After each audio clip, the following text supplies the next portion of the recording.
Yeah buddy, on se retrouve pour une petite vidéo là. On va faire un petit point. Je vais t'expliquer pourquoi je dunk pas depuis un moment là. Ça fait un moment que tu me vois plus sur la chaîne. Donc là, ça fait des mois que je me traîne une tendinite au tendon rotulien, tendon rotulien. Je l'ai traité, ça allait plutôt mieux, mais en fait, vraiment au niveau de l'anthèse, donc c'est, tu sais, où le tendon il s'insère, vraiment là, il y a un truc qui persiste. Et en fait, apparemment, c'est passé au stade chronique et c'est pour ça que ça ne veut pas guérir et ça ne guérira pas tout seul. C'est ce que m'a dit le médecin. Donc j'ai vu le médecin du sport, j'ai fait des radios, tout ça pour vérifier, et radio, écho, tout ça. Donc là, même si moi je me sentais mieux sur les sauts sans élan, avec élan ça revient tout de suite, mais vraiment à l'insertion. Donc il n'y a pas le choix, ça fait des mois, ça revient tout le temps, même si j'ai aucune douleur sur des sauts sans élan maximum et tout, ça revient quand je prends de l'élan. Donc là la solution c'est PRP, c'est du plasma riche en plaquettes. En fait ils te prennent du sang, ils gardent le plasma, donc ce qui sert à cicatriser, et ils te l'injectent dans le tendon, parce qu'en fait les tendons ils ont du mal à ramener du sang, accumuler du sang et du coup à cicatriser. C'est pour ça souvent qu'on se tape des tendinites. C'est pas comme les muscles, c'est à l'extrémité, il y a moins d'afflux sanguin.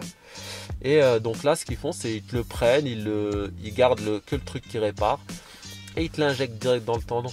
Par contre là le médecin il m'a fait peur, hein. Attends, il me dit ouais, va falloir attendre 4 à 6 semaines sans sport pour le bas du corps. Je dis mais comment ça? Il dit c'est qu'une piqûre, tu vois. Après, j'insiste, je dis, mais je peux pas faire 4 à 6 semaines. Et imagine 4 à 6 semaines, je n'ai pas le droit de travailler le bas du corps. Tu perds tout, je vais tout perdre, je vais repartir à zéro.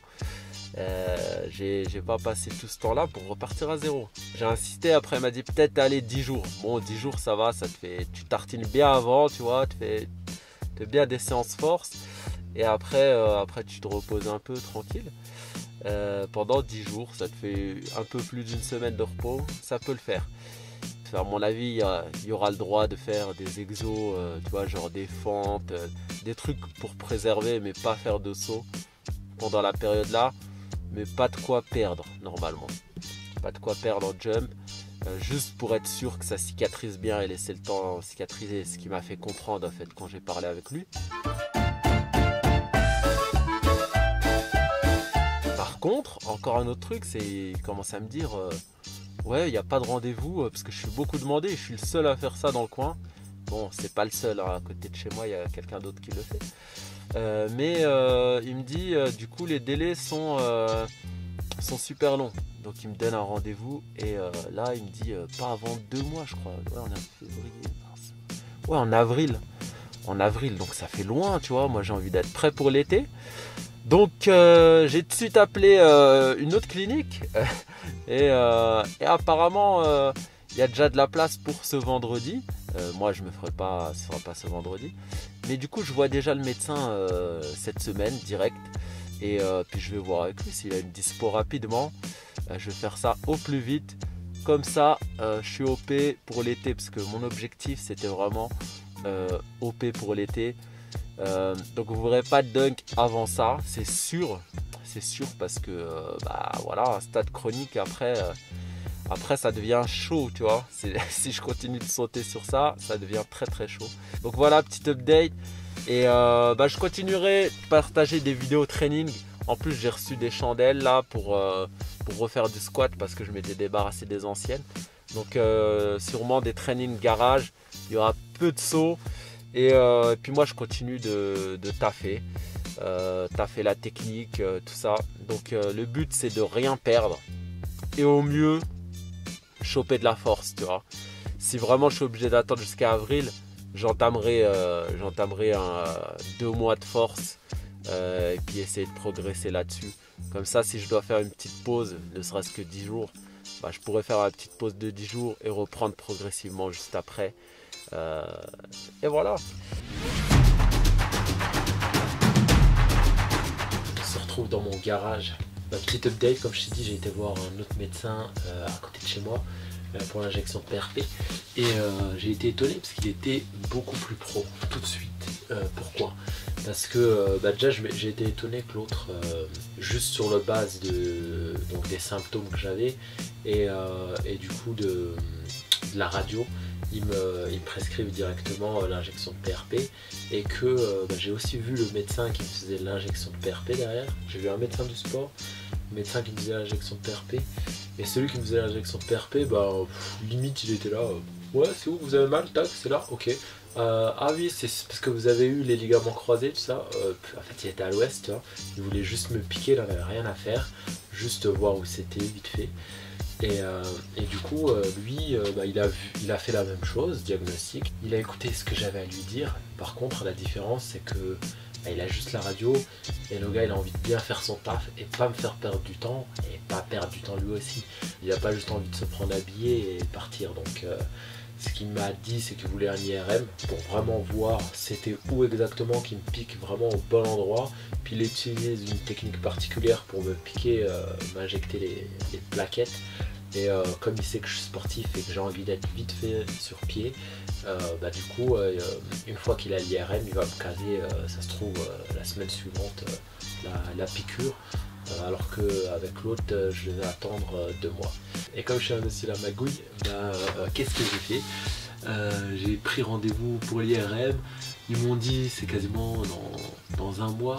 Du coup, j'ai appelé un autre centre d'IRM pour l'avoir plus vite. Et je crois dans 10 jours, j'ai un rendez-vous, donc nickel. Donc, et puis juste après, je vois le médecin. Donc d'ici l'été, j'espère, on va revoir du dunk. En attendant, pourquoi on est dans le garage? Tout simplement parce que j'ai des chandelles là, ça faisait un moment que j'attendais, j'avais plus rien pour m'entraîner. Donc puis on va reprendre un peu la force, puis on va voir comment ça tient, si ça bouge pas trop. Ça fait 1 mois, j'ai pas fait de squat, pour ça je vais y aller doucement, même si je peux mettre plus, je vais mettre moins. Pourquoi j'ai arrêté pendant 1 mois? Parce que je voulais avoir ça pour pouvoir les ranger et que ça prenne pas de place dans le garage, tu vois. Parce que j'ai pas beaucoup de place. Et en fait, je me suis arrangé pour me débarrasser des autres. J'ai commandé celle-là, sauf que le vendeur sur Amazon, tu sais, il a mis en stock. Commandé, j'ai attendu des semaines, j'ai rien eu. Il envoie un message, il me dit qu'il l'avait plus en stock. Donc j'ai dû annuler la commande et en recommander d'autres. Et du coup, c'est pour ça que ça fait 1 mois que j'ai pas fait de squat. Parce que je voulais quand même maintenir la force. Là je vais reprendre doucement, sachant que je me ferai pas piquer avant mars. Ça fait un bon mois pour se remettre à niveau.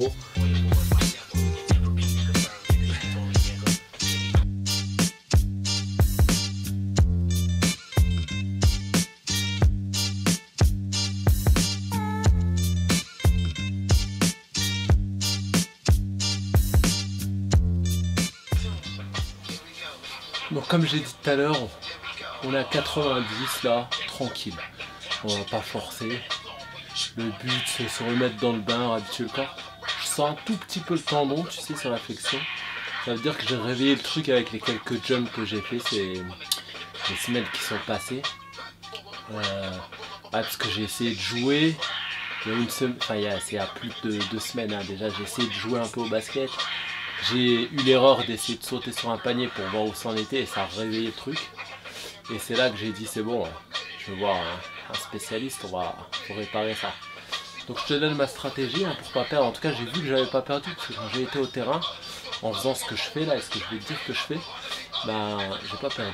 Ouais, comme je t'ai dit, quand j'étais au terrain, j'ai vu que j'ai pas perdu parce que je dunkais easy en fait. C'est juste que la douleur était là, mais j'étais à 60%. Je forçais pas, tu vois, parce que j'avais peur d'empirer le truc, donc je forçais pas du tout. Mais j'ai vu que j'ai pas perdu. Et sans squat, parce que je t'ai dit, ça fait 1 mois. Et du coup, j'ai stimulé à mort mes mollets. Énormément on va appeler ça de la plio légère, mais énormément de sauts, pointe des pieds. Enfin, quand je dis énormément, c'est pas du air à l'air, t'en fais tous les jours. Mais tous les 2 jours, tu maintiens déjà, tu gardes cette élasticité et t'habitues tes tendons à travailler de cette manière-là longtemps. Je faisais ça longtemps. Tu améliores ton endurance explosive, donc ça c'est cool.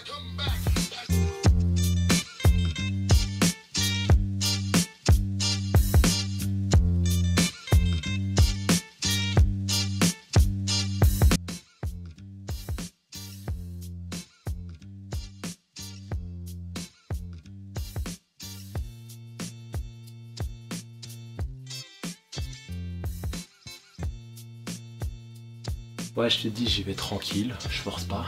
Tu vois, quand je suis en bas, en fait, je suis pas assis sur la chaise, hein. C'est moi qui tiens la charge. Et je fais un petit temps de pause. Parce que là, j'ai 31, cet été, j'ai 32 ans. Hein. Donc, faut que je prenne soin pour essayer de rester le plus longtemps possible. Hein. J'aimerais bien dunker jusqu'à 40 piges. Quand je dis dunker, taper des moulins jusqu'à 40 piges. Mais ouais, on va essayer de faire ça.